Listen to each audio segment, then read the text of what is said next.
Sextech Lab.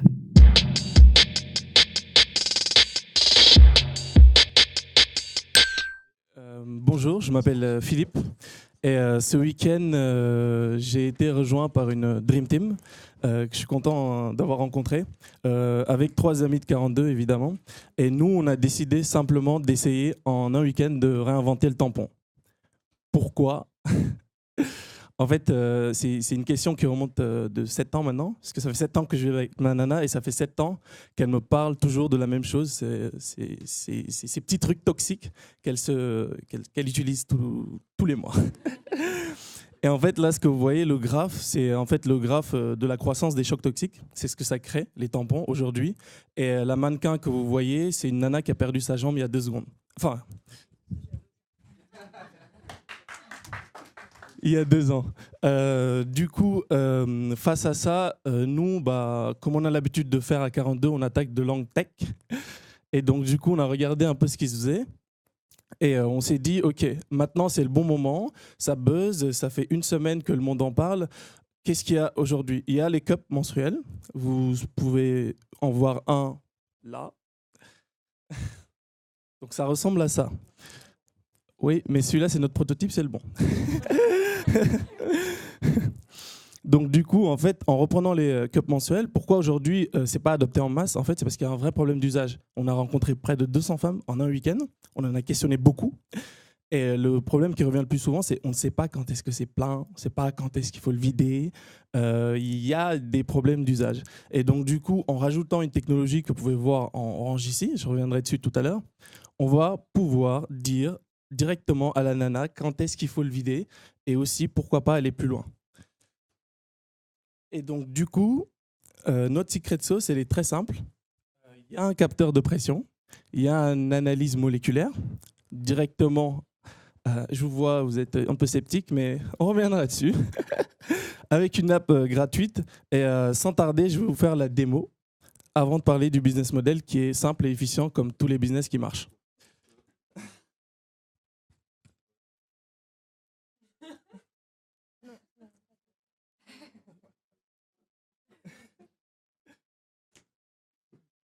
Donc, vous avez vu notre page Facebook, vous pouvez déjà nous liker.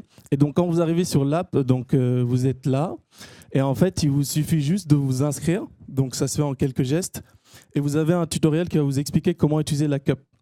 Mais ce n'est pas tout. Quand vous arrivez, donc là, je sais tout de suite qu'il me reste 5 heures avant de devoir y aller. Et je sais qu'on est dimanche. Et je sais aussi ici, en rajoutant les douleurs que j'ai et mon humeur, là, le réseau de neurones qu'on va mettre en place avec le SDK de Intel va nous permettre de pouvoir diagnostiquer peut-être des infections ou des maladies.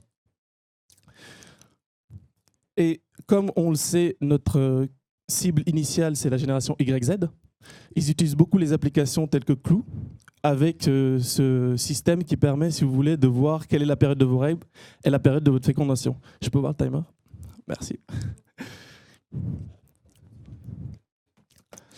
Et donc, je vais finir juste sur ça.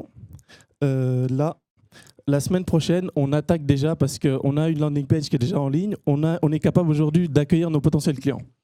On leur demande de précommander. Et on remercie Daphné pour l'article, si elle se fait lundi, qui va nous permettre d'accueillir des visiteurs et voir si vraiment notre promesse tient la route. Et aussi, on a un partenariat qu'on a fait ce week-end avec un mentor, qui nous permet aussi d'aller avoir 500 femmes qui vont entendre parler de nous. Et l'idée, très rapidement, juste après, c'est fini. N'applaudissez pas, s'il vous plaît. C'est de faire le prototype et de lancer un Kickstarter si le test marché réussit. Vous pouvez applaudir.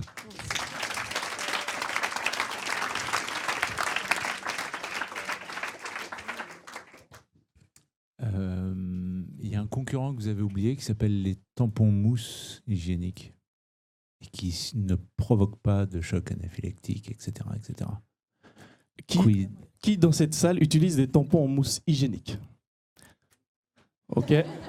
J'ai vu une femme, ça n'existe pas pour moi. Ça fait 20 ans que ça existe. Oui, mais aujourd'hui, en fait, ce que j'essaie de vous dire, c'est que le marché, il est dominé par Tampax qui mettent un budget marketing tellement fort. ils déploient tellement de moyens que votre solution, elle est belle et j'admets qu'elle existe, on l'a vu, mais elle n'a pas conquis le marché. Donc c'est qu'il y a un problème soit d'usage à regarder, mais je ne sais pas. Ce que je peux vous dire, c'est qu'aujourd'hui, ce problème, il est réel, il est de plus en plus gros, on l'a vu sur la courbe, et nous, on a envie d'en finir. Moi, je n'ai pas envie que demain, ma sœur perde sa jambe ou ma copine, je ne sais pas quoi. Je trouve ça vachement bien. La première question qui me vient, c'est comment vous rassurez les femmes de se mettre un appareil connecté plusieurs heures dans une journée? Alors, c'est la question la plus récurrente. Je vais laisser mon CTO Nathan vous parler de la partie technique. Pour info, on a passé quasi tout le week-end dessus. Et c'est un vrai problème de fond qu'on a réussi à résoudre. Alors, bonjour. En fait, le problème de la connectique à l'intérieur de soi, c'est quelque chose qu'on rencontre évidemment. On a mis un questionnaire en ligne, c'était la première question qui venait. En fait, il y a un souci avec le Bluetooth, c'est que les gens ont un peu peur de ça. Du coup, on a été regarder du côté des pacemakers. Et en fait, ce qui existe, c'est des ondes radio médicales. Donc, c'est comme des ondes radio de la bande FM. C'est sans risque pour la santé. Du coup, et on peut switcher on-off l'appareil. Donc, en fait, on peut avoir... c'est effectivement un circuit, ça reste un circuit. Mais on peut l'activer, le désactiver, comme on l'entend. Évidemment, j'anticipe une prochaine question. La communication radio est cryptée. Voilà, donc, et c'est accessible sur tous les téléphones. C'est comme une bande FM, donc voilà. L'option se trouve juste là, donc c'est un refresh automatique. On désactive par défaut. Donc du coup, on fait la connexion uniquement quand on lance l'app. Et là, en l'occurrence, si on l'active, la connexion. Alors, c'est un produit pour les femmes. Pour l'instant, il n'y a que des hommes qui ont parlé. J'aimerais bien savoir les filles de l'équipe ce qu'elles pensent du produit.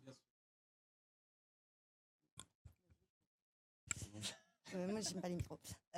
En fait, on a eu beaucoup d'inquiétudes. Le fait d'avoir effectivement un objet connecté, c'est quelque chose qui revient assez régulièrement. On a essayé de jouer un peu sur le design, c'est-à-dire déjà quand on utilise la cup, on ne voit pas l'objet, on ne voit pas le petit moteur, tout est caché. Après, on a effectivement le problème de connectivité, c'est quelque chose sur lequel on a vraiment beaucoup. C'est un côté écologique, pratique, facile d'utilisation. Clairement, remplir une application, moi j'ai eu une application pour suivre mes règles. Très vite, je l'ai acheté parce que ça me gonflait de la remplir tous les jours. Là, pour moi, c'est une facilité d'utilisation, de vie. Je sais quand est-ce que vont tomber mes règles, je sais quand est-ce que je vais pouvoir éventuellement ovuler, je sais quand est-ce que je vais avoir éventuellement des anomalies, des problèmes, des choses comme ça. Je vais avoir des liens pour aller voir des médecins, je vais avoir des conseils. Finalement, j'ai tout la pour moi. Le vrai problème, et d'ailleurs là, vous venez de le signaler, quelle est la vie des gynécologues? Parce que les femmes ne vont pas aller à l'encontre de l'option de leur gynéco. On ne donne pas de symptômes, on ne donne pas de diagnostic. Si éventuellement il y a quelque chose à aller vérifier, regarder, et ça nous Oui, bien sûr qu'il n'y a pas de diagnostic, mais il y a un avis qui va émaner du milieu gynécologique. Si vous n'arrivez pas à les convaincre, c'est un frein terrible pour le marché. Il reste 5 secondes, je vais vous répondre rapidement. Nous, on travaille actuellement, enfin, on leur a balancé un mail avec Doctolib pour justement mettre en relation l'application avec les docteurs directement ou les gynécos pour que dès que nous, on a des signes d'anomalie, on leur envoie directement la donnée. On n'est pas médecin, on ne va pas le faire. Peut-être qu'un jour, le smartphone sera médecin, je vous donne la parole juste après, madame. Mais nous, on a envie de surfer sur la vague. Non, c'est un usage de cap normal. C'est un usage de cap normal. Parce qu'en fait, ce qu'il y a, c'est qu'elle se personnalise, l'application. C'est-à-dire que les 2-3 premiers mois, on va partir sur des moyennes, des jours, des choses comme ça. Et au fur et à mesure, ça va s'ajuster. Maximum 12 heures. Contre 8 heures pour le tampon. Voilà. Et ça nous permet de ne pas avoir de fuite, de faire du sport. Ça nous permet d'être à l'aise, quoi.